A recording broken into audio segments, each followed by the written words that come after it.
lights. Baba, baba. Hey, ladies and gentlemen, are you ready?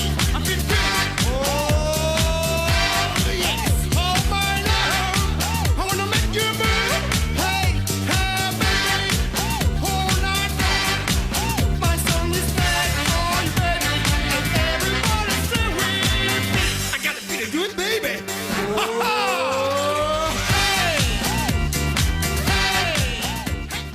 Abrimos bloque ya en semanario. Hoy, 27 de junio, es el Día Internacional de las Pequeñas y Medianas Empresas, de las pymes. Sin embargo, hay poco o casi nada para festejar debido a la recesión en la cual han entrado. Y hay que tener en cuenta que después de que termine esta pandemia, deben ser las que tienen o que tengan todo el apoyo para recuperarse, teniendo en cuenta que son las que van a terminar reactivando la economía. Sin embargo, hoy la situación es muy crítica. Gastón Utrera ya en contacto con nosotros, es economista, a quien saludo. ¿Cómo estás, Gastón? ¿Cómo te va?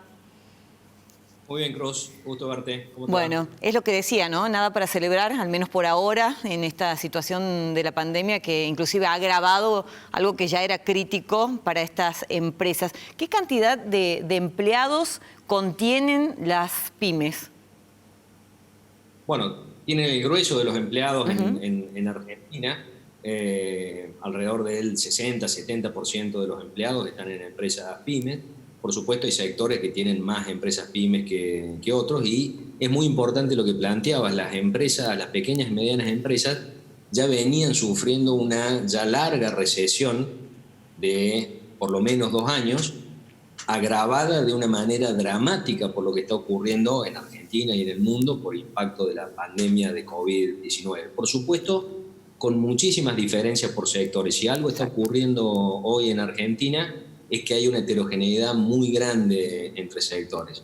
Tenés algunos sectores donde hay muchas pymes, sectores que fueron declarados esenciales y por lo tanto siguieron funcionando durante el periodo de aislamiento y al mismo tiempo han sostenido su demanda, y eso, en ese lugar están las empresas que menos afectadas están por la pandemia, aunque de todas maneras están afectadas por corte de la cadena de pago, problemas de suministro, etcétera, etcétera. Ahí está la industria de la alimentación, que es muy importante en Córdoba, especialmente en el interior, la industria láctea, la industria del maní, el resto de la alimentación, parte de la industria de maquinaria agrícola. Ahí podríamos plantear que están las empresas que menos están sufriendo esta pandemia. Pero hay otros sectores... ¿Cómo cuáles, por ejemplo?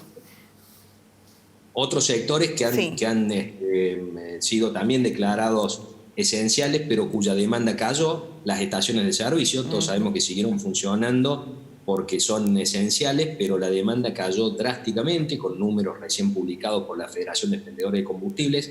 Acá en Córdoba muestra una caída muy, muy grande en marzo y fundamentalmente en abril, una recuperación importante durante mayo, pero todavía en niveles mucho más bajos que en febrero. En gran parte del país ese sector ha recuperado 10, 15, 20, a lo sumo 30% de la caída ocasionada por el COVID. Ahí está el sector de las ferreterías, que cayó fuerte, estuvo siempre funcionando desde aquel primer discurso del presidente cuando mencionó a las ferreterías como una actividad esencial. Bueno, cayó su demanda y se ha recuperado ahora en las últimas semanas. Mira, permitimos, porque tenemos un gráfico vinculado justamente a lo que venías mencionando y que nos puede ayudar también a entender cómo fue la caída o no en los distintos meses. A ver, ya los vamos a poner en instantes nada más, pero bueno, mencionabas las ferreterías y después otro de los sectores es el automotriz, ¿no?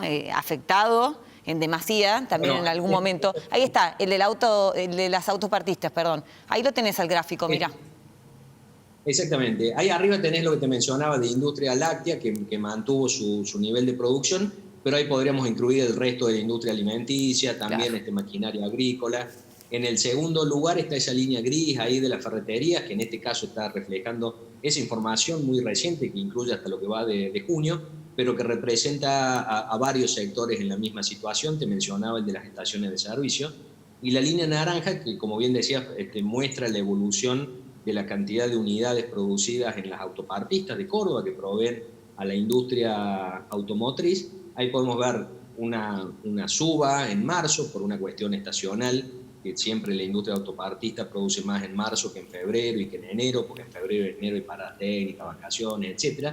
pero ahí vemos una caída prácticamente a cero en abril, cuando estuvieron cerradas las empresas, y ahí vemos la recuperación posterior. Están trabajando ahora, no están en situación de aislamiento, pero no hay demanda suficiente como para que recuperen los niveles previos. En esa situación hay muchos sectores industriales. Y veíamos una última línea abajo, que esa representa el sector más complicado. En este caso está reflejando lo que ha ocurrido con la minería, un sector importante en Córdoba que produce piedra y otros áridos para la industria de la construcción. Como la industria de la construcción por varios motivos está frenada, la actividad está prácticamente en cero.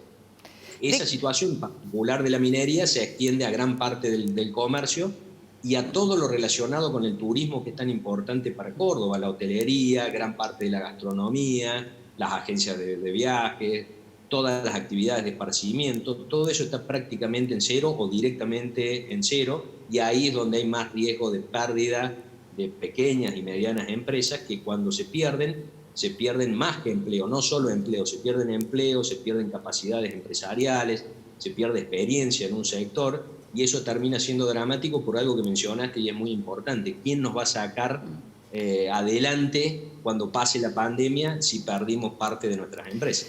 ¿De qué manera se puede ayudar al sector, a tu criterio? Bueno, en una situación como esta, primero desde los distintos niveles del Estado, apuntalando especialmente a esas empresas que están con actividad nula, como las imágenes que están mostrando. A esas empresas hay que, bueno, en realidad lo que están mostrando son empresas justamente que ya han cerrado o han levantado, digamos, su comercio.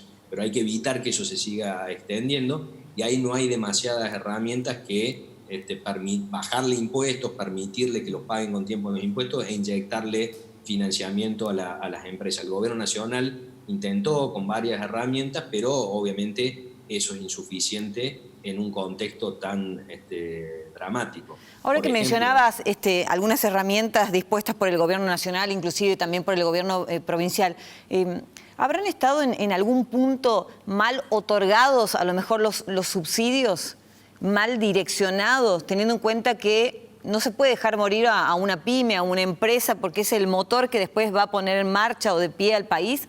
A lo mejor algunos de los subsidios estuvieron mal direccionados. Bueno, hubo instrumentos que estuvieron bien direccionados. El pago del salario complementario llegó a una cantidad enorme de empresas en todo el país, tanto en abril como en mayo. Obviamente el gobierno está viendo de qué manera ir restringiéndolo, y los distintos sectores están tratando de que eso continúe, pero eso efectivamente llegó y se acreditó una parte del salario de los trabajadores, que se le acreditó directamente en su cuenta sueldo. Otras cosas que el gobierno intentó y no salieron bien, especialmente al inicio del efecto de la pandemia, fue canalizar financiamiento a través de los bancos, con el Banco Central dándole liquidez a los bancos, es decir, dándoles dinero en efectivo a los bancos para que los bancos prestaran a las empresas, pero los bancos no están muy incentivados a prestar a empresas que hoy son muy riesgosas, justamente porque no están facturando, y por lo tanto las áreas de riesgo crediticio de los bancos lo piensan 10 veces antes de otorgar un crédito, y eso terminó generando que el Banco Central diera marcha atrás con eso. Es decir, emitió mucho dinero, después lo sacó de circulación y vino probando distintas cuestiones. En el medio se le escapó el dólar. Es decir, esa parte de la política económica más vinculada al Banco Central tuvo un intento interesante en términos de hacerle llegar financiamiento a las empresas, pero que por distintos motivos no funcionó. Y hay muchas empresas que están muy complicadas, por ejemplo, por los cheques que tenían dados, cheques a plazo, que tenían dados contra un flujo comercial que deberían haber tenido para poder pagar esos cheques, y que de golpe desapareció en medio de la pandemia. Eso es una situación dramática para muchas empresas. Bueno, difícil el financiamiento y la posibilidad de la rebaja en los impuestos también, igual de difícil o peor. Y muy difícil, porque esto también le está pegando fuertísimo a las finanzas públicas de los municipios, de las provincias y de la nación. Entonces no hay demasiado margen fiscal, en realidad no hay margen fiscal para reducciones de impuestos, pero sí hay sectores que están totalmente parados, como la hotelería, por ejemplo, en donde es razonable que los distintos niveles del Estado den distintas facilidades para el pago de impuestos o algunas rebajas, pero son situaciones muy complejas, porque los sectores necesitan pagar menos impuestos porque están en una situación de facturación muy baja o prácticamente nula, y quien le tiene que conceder eso está viendo justamente cómo hacer para pagar salarios públicos y seguir manteniendo el Estado cuando los recursos escasean. Es una situación muy, muy compleja de resolver y que nadie sabe cuánto va a durar. Gracias, Gastón. Bueno, ojalá en un año, ¿por qué no?, estemos hablando de nuevo y con una historia diferente, ¿no? Difícil, pero bueno, ojalá sea así. Gracias. Ojalá. Te mando un abrazo. Chao. Bueno, cumplió esta semana años Messi, 33 años, y quiero compartir con ustedes algo que hizo justamente su club, el Barça, rindiéndole una especie de homenaje a su gran jugador de tantas temporadas. Convirtió un montón de fotografías en una especie de dibujos animados en anime y, claro, los mejores momentos del jugador. Fíjense, con él nos vamos a la pausa, ya venimos. El astro argentino cumple 33 años. Desde que es futbolista profesional, Lionel Messi pasó más cumpleaños con la selección argentina que en la intimidad de su familia. De 2005 a hoy, el crack rosarino sopló las velitas durante una competencia oficial con el equipo nacional en 10 ocasiones. El doble de veces de las que pudo hacerlo lejos de los flashes y rodeado por los suyos. Messi celebra hoy su cumpleaños número 33 y por primera vez no estará de vacaciones o con la selección argentina. Lo celebrará en el Barça y en Barcelona, gracias a la atípica temporada y al cambio de calendario. Messi nació el 24 de junio y en esa fecha siempre está de vacaciones o concentrado con la selección argentina para disputar un Mundial o una Copa América. Después del regreso de la Liga tras el corte por la pandemia de coronavirus, ayer en el Camp Nou el Barça le ganó al Athletic Bilbao. Cuando iban 26 minutos, Lionel Messi dibujó un toque sutil para habilitar a Iván Rakitic y dejarlo de frente a Unai Simón. Y el croata no perdonó. Con un remate violento anotó el 1-0 que significaba el desahogo para los catalanes. El choque de ayer por la tarde podría haber sido muy especial para Lionel Messi, ya que en caso de convertir iba a llegar a los 700 goles en los partidos oficiales con las únicas dos camisetas que defendió a nivel profesional, la del Barcelona y la de la selección argentina. ¡Feliz cumple, Lío!